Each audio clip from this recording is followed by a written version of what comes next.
Doctor Luis Córdoba, director del programa de Orden, Conflicto y Violencia de la Universidad Central, a quien le damos la cordial bienvenida. ¿Cómo está usted, doctor? Le agradecemos mucho por su tiempo. ¿Sí me escucha, verdad? Muy buenos días. Sí, muy bien. Muchas gracias por la invitación. Aquí dispuesto pues para dialogar con su audiencia. Cómo no. Doctor, primero dígame si es, y siempre nosotros autorizamos a nuestros entrevistados a que nos corrijan si estamos equivocados.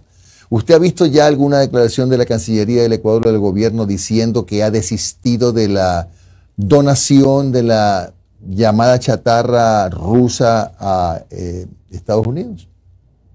No, efectivamente, todavía no ha existido un pronunciamiento en esa línea. Lo único que conocemos públicamente es más bien un pronunciamiento desde la embajada rusa que asevera que el gobierno ecuatoriano ha desistido de enviar equipamiento militar a Estados Unidos. Ya, es decir, todavía habría que esperar que haya ese pronunciamiento para asegurar que ya no se va a dar esa operación. Mientras tanto, hay que entender que el gobierno ruso no es vocero del gobierno del Ecuador.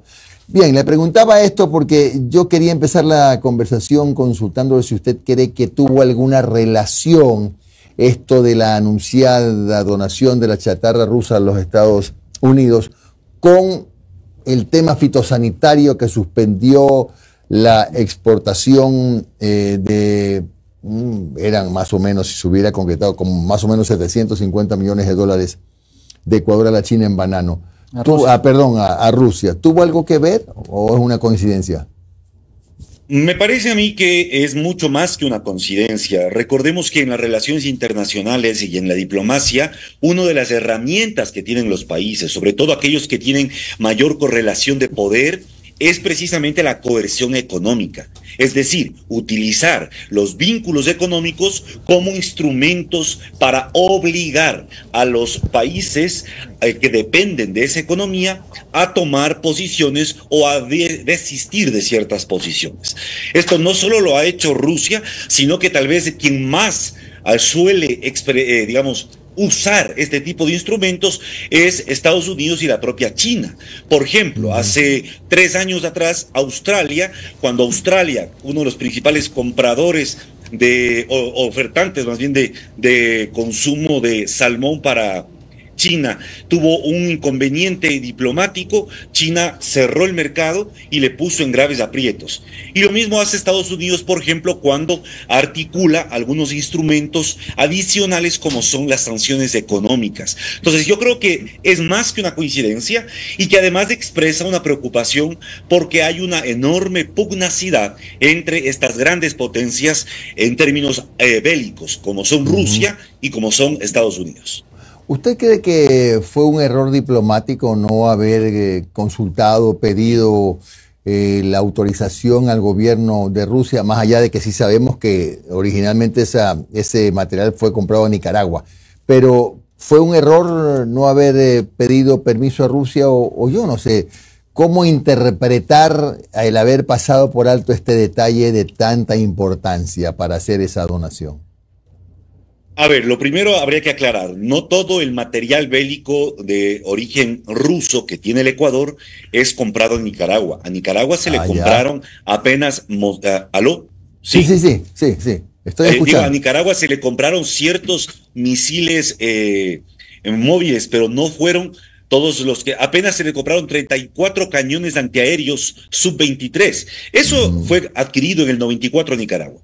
Pero los helicópteros, por ejemplo, fueron en el marco de una cooperación directamente con el gobierno ruso a partir del 2008. Otros vinieron a principios del siglo XXI. Entonces, hay una serie de equipamiento que se enmarca en compromisos diplomáticos y militares adquiridos con el gobierno ruso. Es usual que los países, precisamente para evitar caer en una dependencia estratégica, busquen distintos proveedores de armamento, porque sería gravísimo, por ejemplo, que si Ecuador tuviese el día de mañana el 100% de su armamento de origen norteamericano o estadounidense, y el día de mañana un gobierno no decide estar de acuerdo con todas las posiciones de Estados Unidos en política exterior, ese país podría cerrarnos la provisión de tecnología, de repuestos o de asesoramiento para el mantenimiento de estos equipos. Y eso le pondría en aprietos a cualquier país. Por eso es lógico que un Estado busque distintos proveedores. Ahora, lo segundo, fue un error de carácter diplomático, sin duda alguna, pero aquí hay que dimensionar, me parece, Jimmy, dos cosas. ¿Quiénes son los que toman esta decisión?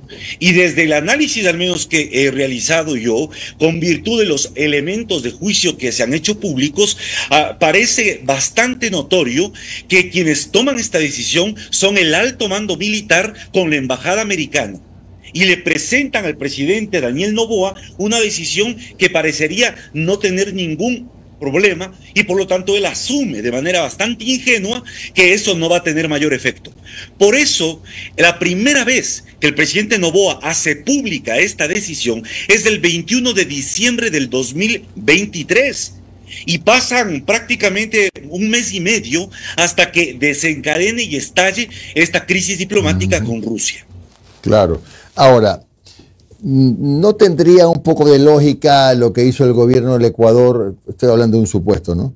En el sentido de decidir donar este armamento a cambio o como compensación o como agradecimiento al gobierno de Estados Unidos por la ayuda que está recibiendo, y de hecho hasta están viniendo funcionarios de alto rango y donaciones, etcétera, para combatir al crimen organizado o al llamado terrorismo?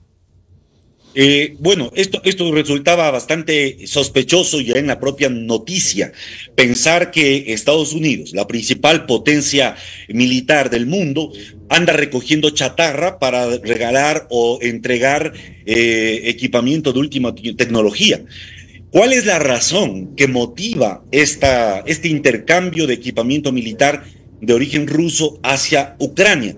La razón fundamental es que el gobierno de Joe Biden desde hace un año, 2 meses, enfrenta un bloqueo político en el Congreso de los Estados Unidos.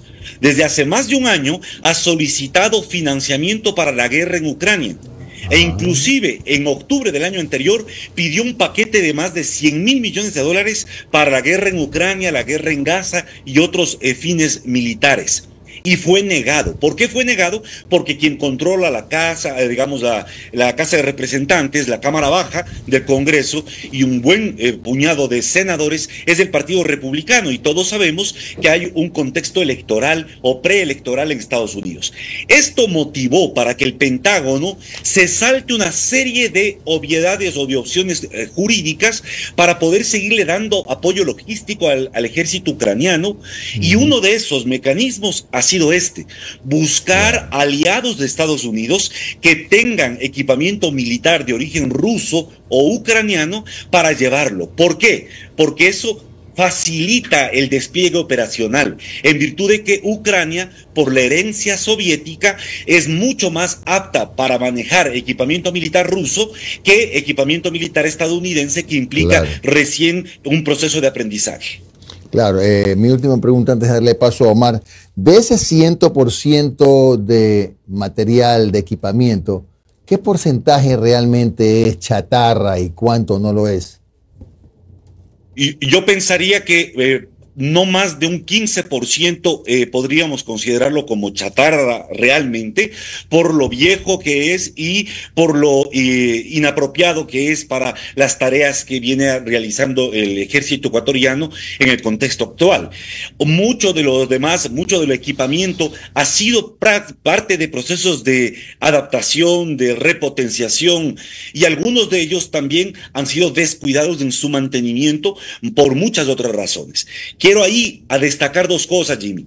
Hay enorme opacidad sobre los pertrechos bélicos militares, del equipamiento en general que Fuerzas Armadas tienen a su disposición y cómo han manejado. Y digo esto porque hace menos de 12 o 13 años se compraron más de una docena, por ejemplo, de helicópteros. No me refiero a los Drupes, me refiero a los Super Tucano. Y sin embargo, ahora ya se habla de una necesidad nuevamente de compras en materia de helicópteros. Hace algunos 10 años se compraron o se adquirieron algunos aviones supersónicos. Ahora nuevamente ya se habla de que se requieren nuevos aviones, etcétera. Entonces, la pregunta lógica que hay que hacernos es ¿bajo qué criterios el alto mando está tomando decisiones sobre lo que significa repotenciar las capacidades militares de las Fuerzas Armadas ecuatorianas? Uno. Y dos, ¿de qué manera todos estos equipamientos nuevos que esperan obtener van a realmente tener eficacia y efectividad en enfrentar al crimen organizado, cuando sabemos que ese es un problema que pasa no solo por detener al terrorista de machete y chancleta que anda por las calles, sino fundamentalmente al empresario que lava activos a través del sistema financiero del Ecuador? Doctor, ¿cómo está? Omar Jaén le saluda. Muy buenos días. Gracias por su tiempo. Buenos días, Omar, también. Doctor, a ver, justamente me robó la pregunta ahí. O sea, ¿cuánto de esto era chatarra, no? Porque hay que hablar con propiedad. Porque, a ver, yo siento que Ecuador se escudó un buen momento, unos cuantos días en el uso del término chatarra. Chatarra, chatarra, chatarra, pero viene el señor Sullivan, y yo creo que le hizo un flaco favor a Daniel Noboa cuando en Teleamazonas lo dice a nivel público. Sí, eso lo vamos a mandar a Ucrania. O sea, lo que nos va a dar Ecuador lo vamos a mandar a Ucrania, lo vamos a repotenciar y vaya a la frontera en la guerra de Ucrania con Rusia. La pregunta es, doctor, ya a estas alturas, más allá de las críticas que se le puede hacer al manejo diplomático, que para mí ha sido un desacierto total en este tema, ¿qué se puede hacer? ¿Ecuador puede dar retro, como supuestamente se ha conversado el día viernes entre el embajador ruso y Daniel Noboa? ¿Puede Ecuador decir, bueno, hasta aquí nomás, ya me empapé bien del tema y sí, efectivamente no podemos hacer el traspaso de armamento, o es algo que ya está suscrito y sacramentado? A ver, en política todo debe juzgarse, es como en el fútbol. Todo puede pasar hasta que no haya el pitazo final. Entonces yo creo que es factible que el Ecuador haya reveído esta decisión, sobre todo considerando la sensibilidad de los dos mercados de exportación que son de los principales en la balanza comercial del país. Me refiero al banano y a las flores. En el banano, además, hay que considerar los vínculos ya tradicionales que la propia familia del presidente Noboa, a través de Bananera Noboa, tiene con Rusia. Es decir, no es que ellos están exportando banano desde hace 4 meses y han venido décadas desarrollando todo un mercado en ese país. Por lo tanto, de la noche a la mañana, entender que una decisión torpe como esta puede poner en peligro el acceso del banano o de las flores al mercado ruso, argumentando medidas fitosanitarias o cualquier otro renglón, es realmente algo que puso en aprietos a un grupo económico de interés que tiene mucha influencia sobre el Ejecutivo. El propio presidente del gremio de exportadores de banano aseveraba 2 días antes de que se haga pública la noticia de que ya no se va a enviar el equipamiento militar, aseveraba que perder el mercado ruso sería irreemplazable para el banano en el Ecuador. Por lo tanto, yo creo que ahí jugaron mucho estos factores, los factores de cuánto realmente puede impactar una pérdida de ese acceso al mercado ruso. Segundo, me parece que ahí hay 2 elementos centrales que considerar, y es que el Ecuador, a medida que va adquiriendo más compromisos sin beneficio de inventario con el Pentágono, encuentra grandes dificultades para poder articular su política exterior. Y esto le puede llevar al país a una asfixia estratégica. ¿Por qué razón? Porque tenemos a China como nuestro principal socio comercial si quitamos la balanza petrolera, a Estados Unidos como el principal socio militar y en seguridad hoy por hoy, y a Rusia como uno de los principales compradores de segmentos tan sensibles como banano, flores, entre otras cosas. Si es que el gobierno ecuatoriano, el de Noboa y cualquier otro gobierno, no aprende a manejar con cierta equidistancia y proactividad sus relaciones exteriores en un escenario de conflicto geopolítico tan intenso como el que vivimos, es probable que comprometa gravemente los intereses del país. Ahora, doctor, Usted en una respuesta anterior decía, a ver, es mandos militares que le han mal informado al presidente de la República, pero es que a mí se me hace muy, muy, muy difícil de creer que se les haya pasado por alto cuando analizaban este posible intercambio de material bélico, la cláusula que dice que cuando un país te da armamento, tú recibes armamento de un país y lo quieres rebotar hacia otro, tienes que pedirle permiso a ese país. Hasta donde tengo entendido, eso es algo en los convenios militares a nivel mundial e históricos. Ya. O sea, se me hace muy difícil de creer que, uy, se me pasó por alto, ¿no? Esto, yo creo que hay que entender que a ver, dentro de nuestras Fuerzas Armadas y Fuerzas de Seguridad hay un evidente, no quiero utilizar el término sumisión, pero simpatía no por el tiene tema nada de Washington y el Pentágono, que eso pudo haber pesado más que algo que está suscrito en un convenio. A ver, sin duda, yo creo que no es que los generales que toman esta decisión o que alimentaron esta decisión lo hicieron con ingenuidad o desconocimiento. Ellos lo hicieron con conocimiento de causa de qué es lo que podían y no podían hacer. Por eso crean el bucle de la famosa chatarra rusa, pues. Por eso crean el relato de que lo que se va a entregar es chatarra a cambio de equipo de última tecnología, porque a cualquier persona con dos dedos de frente, si me dicen voy a entregar chatarra y me van a dar equipo de última tecnología, parece un gran negocio. Esto se les cae, el castillo de naipes se les desmorona cuando el funcionario, el subsecretario del Departamento de Estado, en la entrevista que ya mencionaste, Omar, dice, miren, este es un compromiso y estamos muy contentos porque el gobierno ecuatoriano ha decidido apoyar al gobierno ruso que lucha contra la invasión, al gobierno ucraniano que lucha contra la invasión rusa. Y ahí es cuando todo el escaparate que había montado el ejército ecuatoriano, las Fuerzas Armadas, con la embajada, de hablar solo de chatarra, se les va a los suelos, porque comienzan a hacerse mucho más evidentes que ahí hay un problema muy grave. Y el segundo aspecto que me parece clave, el tema que debemos reflexionar en el país es que a medida que nosotros estamos tratando de afrontar una gravísima crisis de seguridad, que nadie niega que sea gravísima, estamos entregándole mayores prebendas, mayores capacidades de toma de decisiones a Fuerzas Armadas sin que existan mecanismos de control y supervisión civiles y democráticos sobre esa institución armada, como tampoco sobre la Policía Nacional. Esto nos puede tener o nos puede generar graves problemas. ¿Por qué? Porque ya hemos evidenciado que el crimen organizado ha infiltrado de manera gravísima esas instituciones de seguridad también. Y mientras no existan en el marco de un orden democrático mecanismos de control y supervisión externos, porque eso de hablar de autodepuración es una falacia, mientras no existan mecanismos de supervisión externos para poder lograr sacar a los malos elementos de estas instituciones, será improbable que tengamos efectividad en la lucha contra el crimen organizado. Puede bajar la tasa de homicidios, pero eso no significa que se eliminan las economías criminales. Yo pienso que han inducido al presidente a un error. Más, independientemente de que a lo mejor hoy día anuncian que no van a hacer la entrega, que no sabemos, ¿no? Pero se presume que hoy hay algún anuncio de la Cancillería.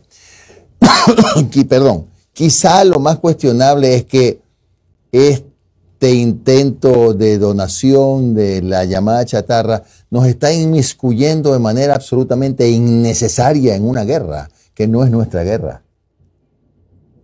Por supuesto, ese es el efecto que desde el punto de vista geopolítico es el costo intangible que no estamos mirando. El costo tangible ya se hizo público. Solo desde la industria de flores y en los productores de claveles han anunciado que han perdido $10 millones por esta no venta y no exportación. Ese es un costo monetario y puede incluso ser mayor. Pero hay un costo intangible que tiene que ver con la posición política reputacional de un Estado que ante un conflicto internacional de enorme complejidad, como es el problema de Rusia y Ucrania, debería mantener neutralidad y debería mantener una política que ha sido ya histórica y tradicional en la conducta exterior del Ecuador.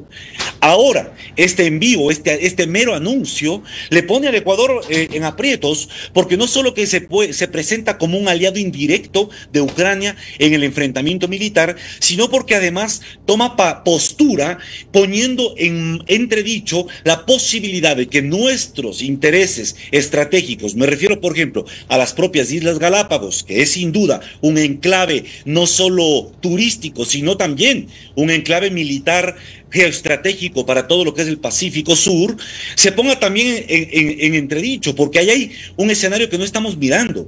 Y el escenario que no estamos mirando es que desde el Pentágono ellos ya anticipan que antes del 2030 hay altas probabilidades de que por la disputa por Taiwán, China pueda entrar en una confrontación de baja intensidad con Estados Unidos. Y cuando eso ocurra, Estados Unidos lo que va a hacer es utilizar al Comando Sur y a todos los países donde tenga mayor compromiso militar como, digamos, actores de profundidad estratégica en esa defensa o en esa ofensiva contra China.